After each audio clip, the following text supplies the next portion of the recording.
Welcome everyone to the Digital Transformation in Healthcare Industries panel discussion. Next slide, please, David.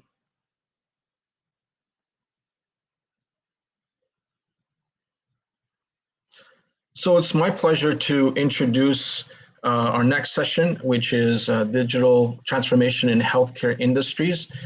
And if we can, we can go to the next slide, we have with us an esteemed panel. Myself, Dr. Attila Hertelendi, I'm an associate professor in the College of Business at FIU. And we have with us also Lina Shadid. She's the lead healthcare partner for healthcare in PwC Middle East. And then joining us shortly will be the CEO, President and CEO of Holy Cross Hospital, large healthcare system here in South Florida. Mark, of course, is operationally working on the COVID response as we speak, since we have very high case numbers in our ICUs. So he'll be joining us shortly. I know he's putting out a fire this morning, as it were.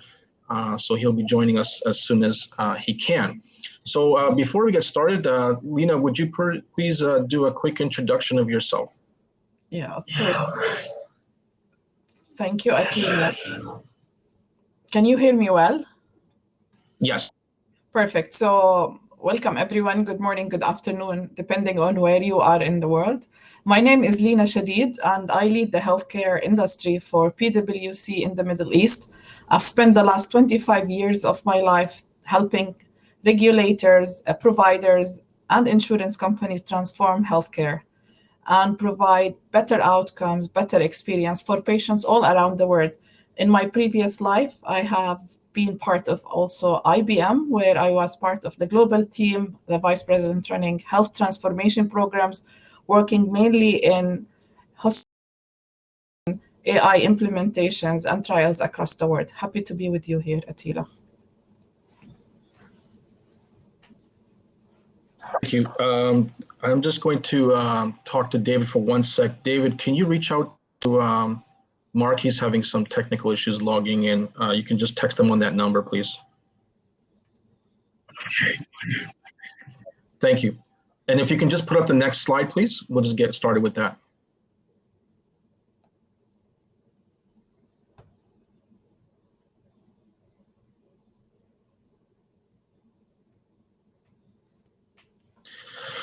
So Lina, the first question, actually, can you go back to the slide before, please? We're going to the first slide there. Thank you. So we want to talk a little bit about what are the macro trends that you see from your perspective in digital health transformation.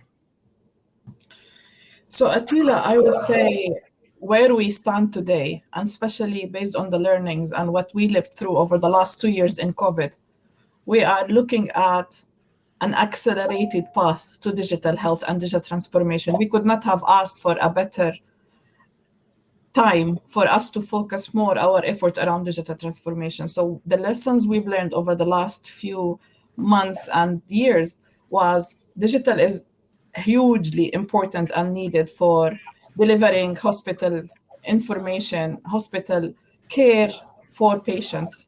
We have seen how the automated hospitals, the digitized hospitals have managed to respond much better where they have the right data, the right patient engagement, and the right clinical information available at the fingertip of the providers.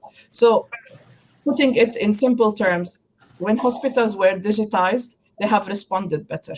We also have seen patients who have been engaged using digital applications with their providers have also performed much better during this period and had much better outcomes and were managed during the period. We also see how governments who have digitized healthcare and had the right dashboards, the right surveillance systems, have performed ahead of the curve, whether it's managing the COVID cases or even in this recent period, managing the vaccine distribution and the numbers and the dashboards required for that. So overall, we're seeing huge leapfrogs in how digital is supporting healthcare. We can't ask for a better time to focus more on this domain. Very good.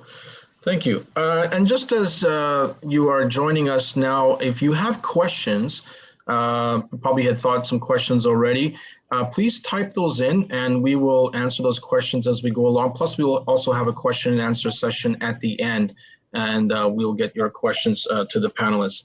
So let's move on to the next slide then, please, and let's talk a little bit about where do we see virtual care going in the future. So we've just starting to emerge in many places from the pandemic utilization of telemedicine, and we've made a transition. Most healthcare systems have had to do this to be able to provide healthcare services, and for sure here in the United States, for example, just to survive. So how has that changed the landscape, as it were, in terms of the use of virtual care? Where do you see that going in the next 3 to 5 years?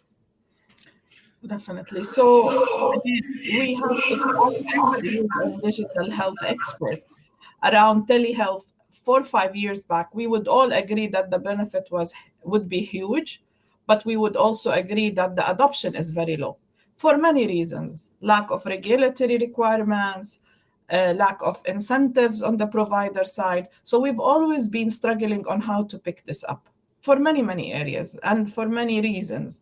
When COVID happened and patients have started to understand what it means to go to a hospital and how do you receive care outside the hospital environment, that's when it started the adoption. And that's when you see how hospitals have started providing the service of virtual care, starting with simple things like a virtual visit or a virtual consultation.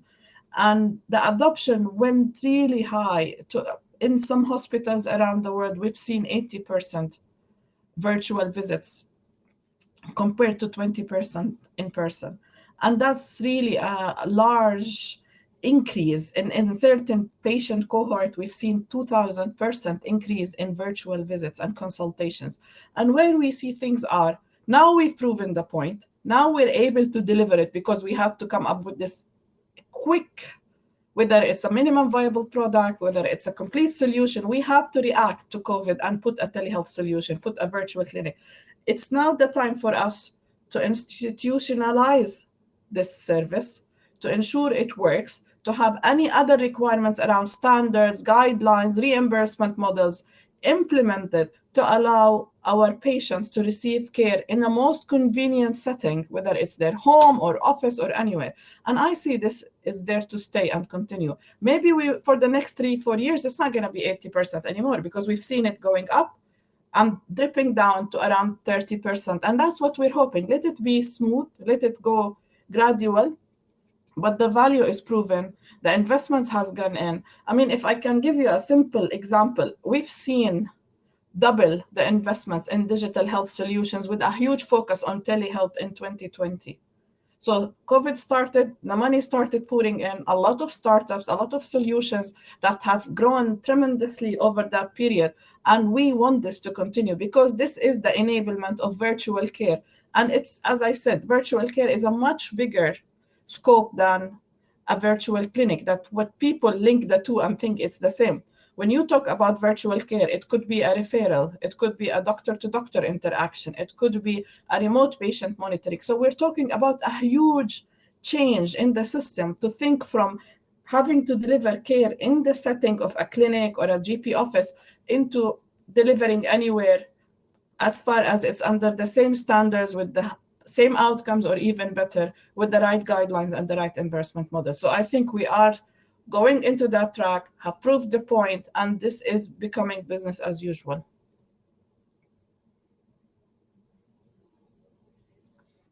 Is related to the thoughts from our students. Where are the opportunities for our students that might be considering getting into digital healthcare specifically? Where would they see the opportunities in this space now that we see maybe there is some truncating of the number of people utilizing it, maybe different population groups? What about young people? Are they embracing this? Is this the future of care, or is this just a COVID-related phenomenon?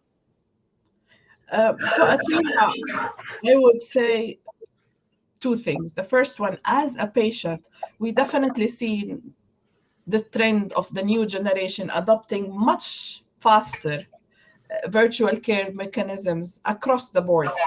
It is explainable. If I can bank online from my home, why do I need to go to a doctor and drive there? So we will see it continuing. We will see that this trend is growing much faster in the older generations than the elderly. Elderlies will try to use it, will limit it, but it is needed there. So from a generation of students' point of view, definitely I see the trend is, why do we need to drive to hospitals? If we can connect, and if we can connect in a flexible and fluid way, why do we have to go there? So that will continue. Now, if as a student going into this, what do I get out of digital health? I would say the opportunities are huge. And this is not an opportunity to work in this domain, but it's an opportunity to reinvent and shape healthcare and digital health using digitization, using artificial intelligence, and many of these new technologies that are now proven in the industry. And we can talk about that again in more details. Right. So I'll add one comment, if I may, but it's a great question as far as where are the opportunities. We spend more time and resources now to prevent piracy, people stealing our protected health information. So if you ask where the opportunities are, it's helping us defend against, the constant hackers that we get trying to break in our system to sell our information probably back to us as well as other places. So that's where I think we need a more robust infrastructure on our defense and protection of our protected information as well. Wonderful. And thanks for joining, Mark. Glad you were able to join us this morning. Can you please just do a quick introduction of who you are and what your perspective is, and then we'll jump right back into this question. Sure. So Mark Doyle, I'm the CEO of Holy Cross Health, located in Fort Lauderdale, Florida. We're part of Trinity Health, which is 93 hospital organization kind of peppered throughout the U.S. But in my previous life, I call myself a recovering CFO. I've been a chief financial officer for a good 20 years before stepping over to the CEO. But very excited to be here today and look forward to some great engagement. Questions? Yeah, wonderful. Thank you, Mark. Appreciate that. So we were just talking a little bit about where do we see virtual care going in the next 3 to 5 years. And I know that you were right in the midst of utilizing this technology during COVID. And of course, for us, COVID is not over by any stretch of the imagination. Can you tell us a little bit about your experiences realizing telemedicine, and where do you see this? Is your organization, how are you going to be able to sustain this? Or do you see this as evolutionary? Has this caught on, or is this kind of something that's just a fad, as it were? Sure, it's a great question. With COVID, we have essentially 200 or so employed doctors, and prior to COVID, we had less than 10 of our doctors that were doing telemedicine or virtual health actively. COVID hit. Now we have 99% of our doctors all doing telehealth remote visits, but that number has declined significantly since we started opening the offices back up. To your question, is it a fad? No, I just think that, at least right now in today's current technology, we're very limited in what we can do for virtual health. And most of these at least require a follow-up, blood to be withdrawn, or maybe some imaging tests, which really negates the ability to do telehealth. And from a patient satisfier, it hasn't caught on as much as we thought. The good things is that people are more receptive to doing telehealth. I mean, my brother said he'll never go back in the office again because he had to take a half day off work. You wait. Telehealth for some, virtual health for some is the future. But for by and large, the majority of our population, it has not caught on, and I think it'll be limited in what we can do until we have more of the wearables, that would, preclude someone from having to go in the office. So, and we're down, I think, 40% over year on telehealth visits already, because people just have not gotten accustomed to that type of virtual visit yet. Let's discuss that in a little bit more detail in the next slide on patient health information. maybe that might be a concern for some patients in saying, wow, okay, XYZ healthcare system just got hacked. How do I know that XYZ healthcare system can actually protect my data? So Lena, can you talk to us a little bit about that in terms of, how will patients become more autonomous and able to access their own personal health information? And why is that a major deal in terms of being able to have access to your own data, be able to control that data? And why does that make things different for patients going forward? Yes, thanks.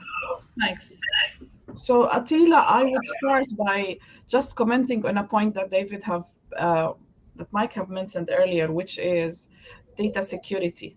And if I just give you very simple statistics on number of patient records that have been hacked, we're talking about millions of records. And if you know that the patient record price in the black market is more than a bank record, you would be surprised, because this is something that we are all struggling with. It's not a straightforward equation of how much openness do you give to people to access their own data versus all these other security issues you have to deal with. I mean, in any simple setting, we're talking about billions of devices that needs to be secured in healthcare system. It's no more only the EMR record, it's all the medical devices, everything else that needs to be secured. So having that addressed and looking at it from a patient point of view, patients having access to their data will give them the freedom to use the data. Will give them the freedom to go between different providers, have a better care, have their data along with them using their own generated data as well. So there is a huge benefit of patients having their own data in the right setup with the right security layers. Now, what we're seeing now is we're seeing a little bit more relaxed rules around data sharing. So if I want my record extracted from an Epic system in X hospital, I have the right to do that. Probably a few years back, you would struggle to have that option of getting your own record, full record, to share it with the next provider or to take it abroad. And that concept of openness will allow patients to have more freedom and allow them to have a choice of where do they go and what do they do with their data. So it's a complex issue. One is patient confidentiality, other is the ownership and the consent, and then all the security that organizations and providers have to deal with, and the potential hacks around that area is also critical to address. Thank you. Mark, what are your thoughts on that? You're muted. Participate in their care, right? And looking at the social determinants of health, there's limited amounts of what the actual doctor can do for the patient. So we want them involved, we want them engaged. And nowadays, we're migrating to Epic. Epic is an EMR that is, I think, one of the best tools. But I know from my son, who's 2, I can log on, see what his labs are, and it's even it even interprets the lab results for you. So you don't have to go out on Google to look to see what the results were. So I think from that perspective, it's really fantastic. Where the problems arise, and I think most healthcare organizations have invested in that infrastructure to protect against the piracy. It's our third-party vendors, which we give to for billing reasons. It's our physicians, for radiology lab, that they build their own professional fees. It's that data that a lot of times is not encrypted and not protected. So now we've required in our BAA, business associate agreement, that they have to mirror any vendor that we're associated with or do business with. They have to mirror the protection of the data as we would. And we're finding now that they have to have insurance for piracy. And a lot of people are saying, hey, wait a second, that's what you're asking us to do is so much more robust than we have today. But that's the requirements, guys. If you want to do business with Trinity Health, you're going to have to meet our requirements to ensure our patients' data is as safe as we protect it. And that right now has been, I think, a limiting factor for many that just, they recognize that healthcare is becoming commoditized. They want to get involved in that perspective, but they're not willing to invest the dollars to protect the data, which we find problematic. But it's incumbent upon us, because we're the host, to make sure that it is. So that's, but again, from a patient perspective, we want them to have the data, and we're not really much concerned about someone grabbing the access and looking at your individual, medical record. It's just more broad. anyone who has access to the master files, it becomes problematic. Very good. We just got a question in on this topic, so I'm just going to read that out to us from Stephanie. Thank you for that question. And she asks, what are the main differences or challenges, eventually the unmet needs concerning how healthcare is accessed from patients through the new virtual channel versus the old physical one? So I think she's talking about the infrastructure, doctors' backgrounds, or familiarity with new technology. A lot packed in that question. And then when you answer your questions, our audience may not be entirely familiar with our terms like EMRs. So EMRs are the electronic health records or medical records, and this aspect of facilitating with the healthcare institution where your data resides, that can be very different depending on the hospital or the healthcare system that you're accessing. Some can be very fluid, very easy, and others can be very clunky. And as you mentioned, Mark, people want that nice, opportunity to access their systems with a nice interface that is not clunky and it's easy, and that information is readily available and user friendly. So that's an important aspect. So that question, which one of you want to take that question from Stephanie? Can you summarize it again, please? So I think the questions are, what are the main differences or the unmet needs in accessing healthcare through the new virtual channel versus the old physical one? So, let me start, then Mark, you can add. I would simply say delivering virtually will have a huge benefit when it comes to having the appointment, not being able to transport back to a facility, having it at your convenience at the time you need, with a doctor available to answer. Again, is this going to be the end-to-end journey for every single patient consultation? That's not going to be the case. You still feel that in certain areas, the patient will have to visit for lab tests, for x-rays, for even a feel and touch of certain areas. So it will solve huge issues of patient access and experience. It will still could potentially end in a physical setting. So that integration between virtual and physical setting, that fluidity of that integration is what will solve any potential future issues. Like, how do we make it as a smooth transition? So the benefit is there, but there are things that still need to be delivered physically in the setup of the clinic, if I understood the question correctly. Yeah, and Stephanie, great question. So I guess the easy answer is things kind of basic, the episodic care, right? If you have a sore throat, runny nose, you may be COVID, a lot of stuff, you can resolve through a virtual health visit as related to something else. But the more specialized your visit, your needs are, for neurology, for, cardiology, that's when it becomes problematic. Because you're right, there is still a pent up demand for physicians. We try to augment that with nurse practitioners to make our physicians more accessible and available, but we still have a lot of needs that we can't meet right now. Some of our appointments for some of the doctors to go out until, I heard one patient complain that I can't get in until April of 2022, which is not ideal for any patient or even for a CEO to hear that.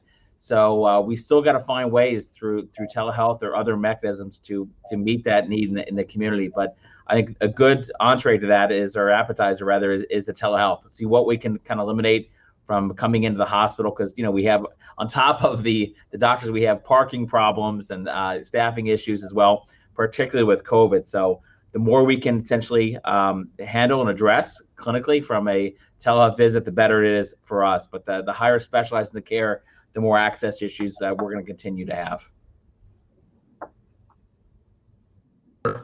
Panel, or one of our participants had asked this question. Silo asked us, how big a challenge is the virtual clinic platforms to the traditional brick and mortar space? So perhaps from a competitive perspective is where he was looking at, and perhaps this actually needs to be framed as a complementary type of solution rather than a competitive solution.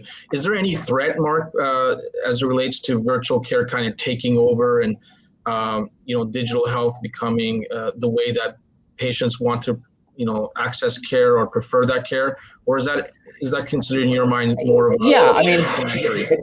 listen, it's a big space, and as I mentioned before, healthcare is becoming commoditized, right? And that's why it's almost like, why do people rob banks? That's where the money is, right? So healthcare, they have identified that this is a great space with a lot of demand, and especially as that baby boomers age. So I can see why people want to get in the space, and hopefully with good reason. But no, I think there's enough demand out there. I mean, every single healthcare system has their own, online telehealth platforms, as well as multiple others. With Optum, with Amazon, everyone's going to want a piece of this telehealth space because there's money out there. But overall, I would encourage any patient, at least in this market, you've got to kind of anchor yourself to a healthcare system for that continuity of care, because you may go to have a physician that you do virtual health, but chances are eventually you will need a follow-up specialist for something, and then you're on your own. So my advice would be to plug yourself in to a healthcare system, a network that has that continuum that you can be able to access care, because you don't want to be stranded and have to shop around for primary care doctors. But the second piece of that is the question is accurate. We're finding we have to invest in more brick and mortar structures. And South Florida right now, the cost of construction and real estate have both skyrocketed. So when we had areas in mind, now it's 2-3 times more as much money to reach out and expand our footprint in our community, which is problematic. So we're looking at ways that we can kind of redefine ourselves, reinvent ourselves, if you will, to use that virtual health component to eliminate the need to expand the brick and mortar structure. So, but it's a balancing act. We don't know how too far we need to go on this, and if it'll course correct. But to answer the direct question, right now there's tons of competitors, but eventually over time, I think people will wean themselves off and just really go to the local providers for their care for the reasons I indicated. Very good. Thank you. So let's go to the next slide then, please. The next question is very exciting. Where is really healthcare going? Can we use these new technologies to improve healthcare, to make it more convenient, and make the whole experience better? So what role does AI, what role does predictive analytics have in transforming healthcare? This is a very exciting topic. Lena, what can you share with us, sort of like the big picture perspective in terms of the excitement that you have regarding where the future is going with these tools? I would say, Attila, very simple. AI is going to change the way healthcare is being delivered. And we have started seeing a number of programs that touches everything from epidemiology to clinical research to care delivery to different new platforms and innovations around bringing AI on top of a digitized environment using machine learning, using natural language processing. And all these projects will pay back and will transform healthcare, like better outcomes, better patient experience. And I'm sure Mark will agree with me. Even if these things start small with pilots of image readings in X-rays or in CT scans in the radiology department, it will grow. We will start asking, how do we deliver care better? What do we do with our workforce? How do we use our shortage of staff? And how do we bring AI closer to the providers so we can improve their experience, improve the outcomes, and improve the overall system? And this is really an exciting area, an exciting era when it comes to improving health using digital, using AI, using all these new emerging technologies, and we can go on and on forever. So I believe this is the future of healthcare. Yeah, there's no question at all that EI helps healthcare providers anticipate what the needs are, right? And the data that we collect is so robust that it has predictive analytics to what growth service lines we should invest in. So from that perspective, I think it will revolutionize the healthcare industry. The only caveat to that, which is been our biggest problem, is the human behavior element, right? And we know that obesity can cause heart problems, right? Diabetes, but yet that human behavior we cannot seem to change. Even the vaccines, right? The science would indicate that everyone should be vaccinated to prevent against COVID, but yet people still question that science. So, I'm less optimistic that EI can help patients with their own health right now, because people are still going to do what they want to do. They're going to eat what they want to eat, and their level of activity will vary depending on the person's perspective of their own health and what they want to do. So I'm optimistic that it'll help providers, but the patient, I'd like to find a way to weave EI into the patient analytics as well, that they participate in their own care. But it'll help the provider, but not right now the patient as much. And that's my overarching concern. So is this an area that you're going to be continuing to invest in, Mark? And for example, you see your colleagues, other CEOs in the area, are they investing in this significantly, or is this something that is just kind of catching on, or where are we in that phase or that cycle in terms of utilization of technology and application? Sure. I think the collection of data is already there. I'd say it's very advanced, but I think we're in the infancy of how do we use this data to help take care of the community, right? Increase the frequency of the visits, to have the wearables that we can detect blood pressure, cholesterol more readily available than it is today. So I think from that perspective, it'll be extremely helpful for us to help take care of the populations. But right now it's just, we thought it was education. Right now, the more the consumer, the patients are educated, the more engaged they are in their care, but not always. So what we're trying to do with investment for us is to find a way to make healthcare fun.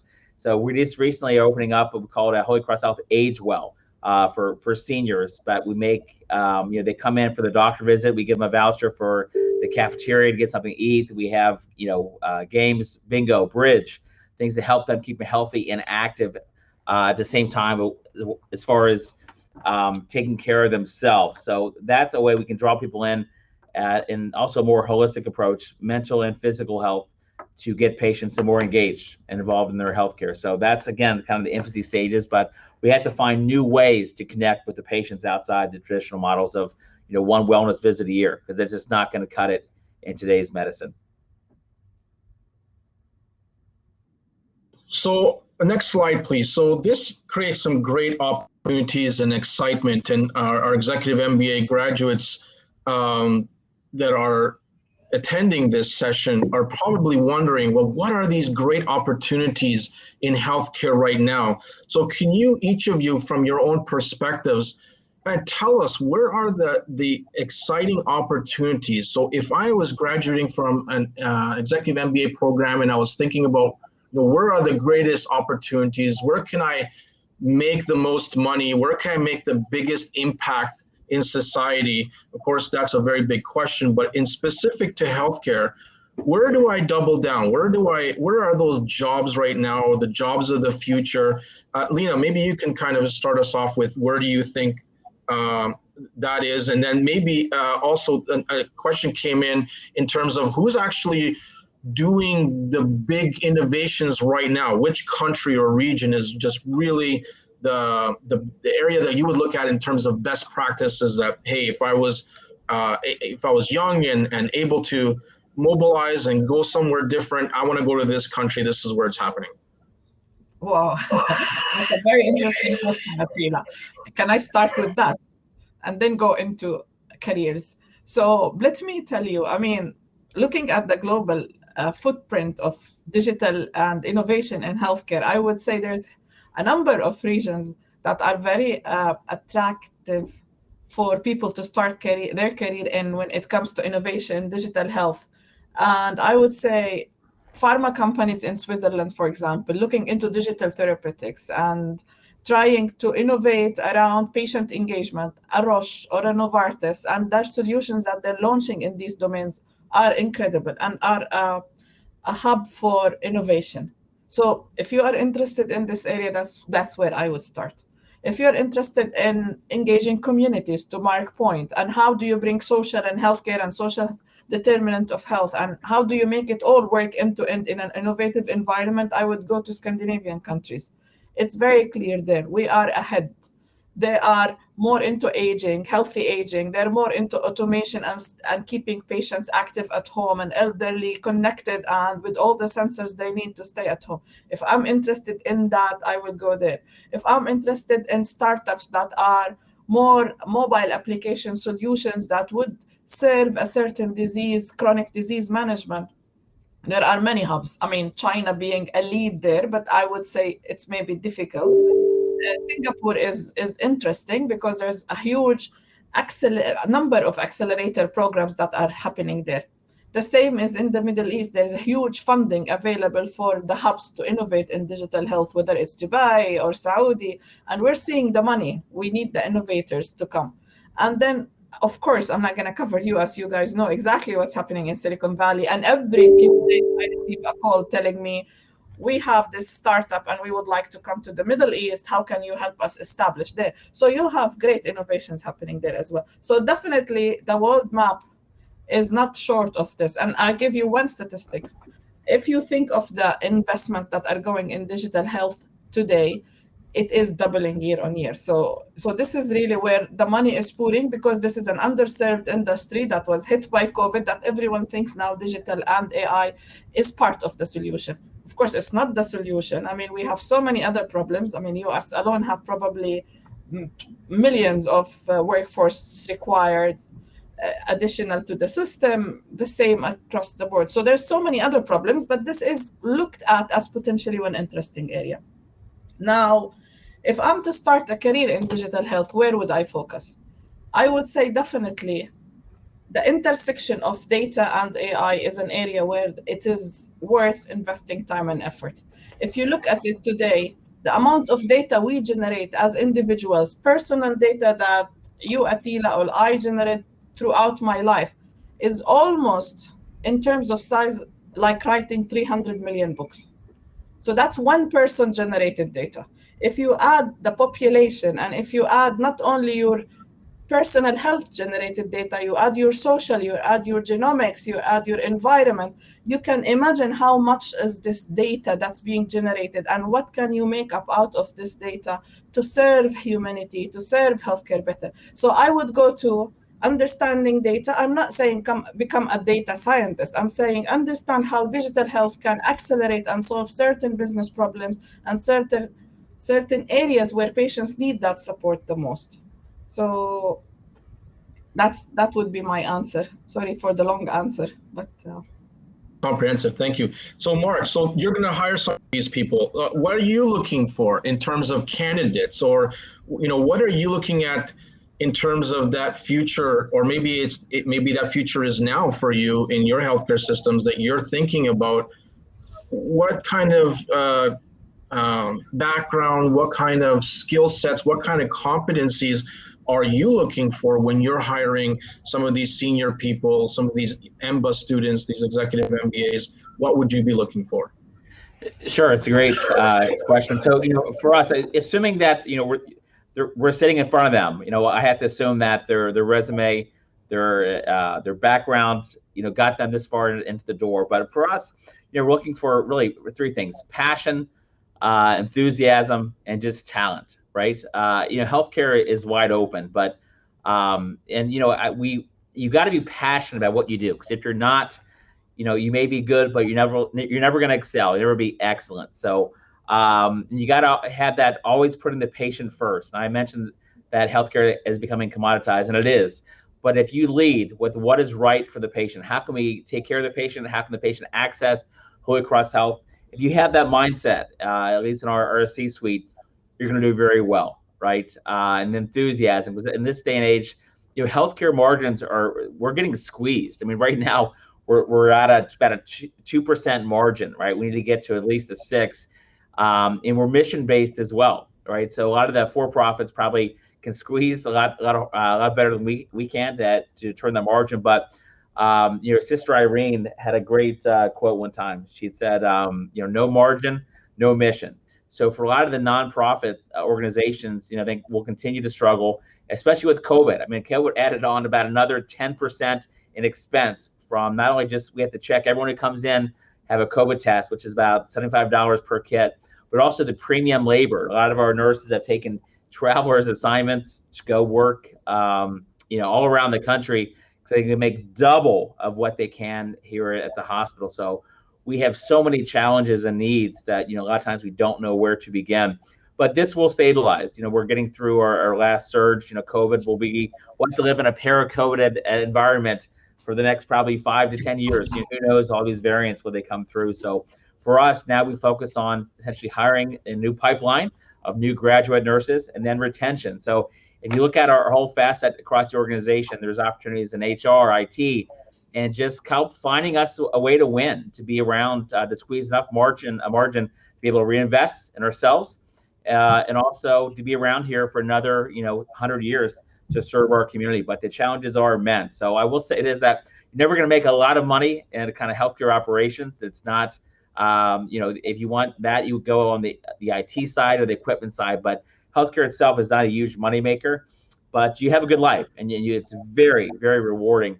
I think there's not a day I leave here that you haven't impacted or made a difference in someone else's life, and it makes a bigger difference in yours. So I'd put that forward, all day long as far as looking for career and opportunities and the value you get when you go home at night. Nice.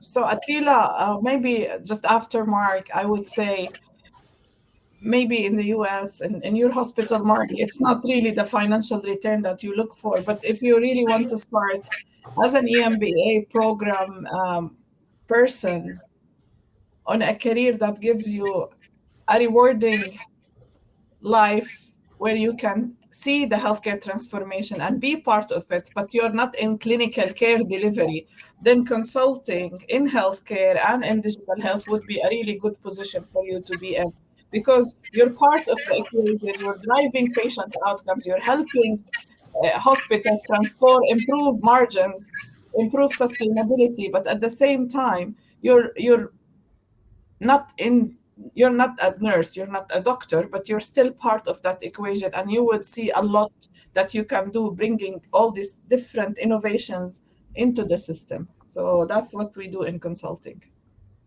Wonderful. Thank you for those different perspectives. I think it gives our graduates and our attendees here lots to think about in terms of the opportunities. There really are significant, and it's really an exciting time to be in healthcare, because you can actually make a significant difference, compared to some of the mature industries out there where your impact may be somewhat muted. But here, this is a definitive need going forward, and I think there's a lot of opportunity in all different segments for graduates to think about. We want to wrap up with a couple of questions that come from our audience. So let me just start reading them. Selo had asked, should Africa be excited about digital health opportunities given the poor infrastructure and low internet connectivity challenges? I think Selo is probably from South Africa. We have attendees from all around the world. So thank you for that question, Selo. What do you guys think about that? I would say I've worked in Africa before. And I would say you will see some projects that are much more innovative because of the lack of proper healthcare delivery systems and hospitals. So they had to innovate, they had to think of digital, they had to think of their innovative supply chain and the use of drones even in certain areas. So definitely digital health is a use case that are for this developing countries. And like digital banks have excelled much more in Africa than many other places. It's the same for digital health. So we're seeing that trend happening in the developing countries. Yes, they're struggling. So just to give you a simple statistics, 3.6 billion people still live worldwide without network and internet. So all this digital health can go away if the patient cannot use it. So it's that balance of what can I use and where can I use it. So definitely Africa is an area. I've worked in delivering oncology solutions in Africa, and it really makes a difference. It's not straightforward, but that's where you bring digital, because you are not able to build enough facilities for your patients. You're on mute, Attila. And maybe to make that a little bit more accessible. And my last question, thank you, Lena, for that. We're going to answer Nicolette's question right up your alley. Mark, there is great opportunity for highly dispersed areas to gain access to virtual care. from a costing perspective, would virtual healthcare consultation cost the same or be more expensive or cheaper? No, the cost of the virtual health platform is the same as if I'm here or anywhere else. So no, there's not any differentials in the costs. The costs come from when someone has to come in or access, for blood draws, imaging, et cetera. But no, it's the same. Thank you. Well, we'd like to thank our panelists today for taking some time out of their schedule. Lena coming from Manchester and Mark from Fort Lauderdale, Florida. We'd also like to thank our attendees for attending our session and for the great questions. Apologies we couldn't get to all of them. And also like to thank our host, the MBA EMBA Consortium, and Dr. David Simmons and Dr. Walfried for putting on this session for us, Walfried Losser. He is our director of our EMBA program here at FIU. So we thank you very much for making this possible, for making this session possible, and hopefully our attendees gain some valuable knowledge, and feel free to reach out to us if you have any questions. Thank you once again, and we return you back to the main screen and for the rest of the programs. Thank you. Great. Thanks, Derek. Thank you, guys. Thanks for your time today. Enjoyed it. Bye-bye.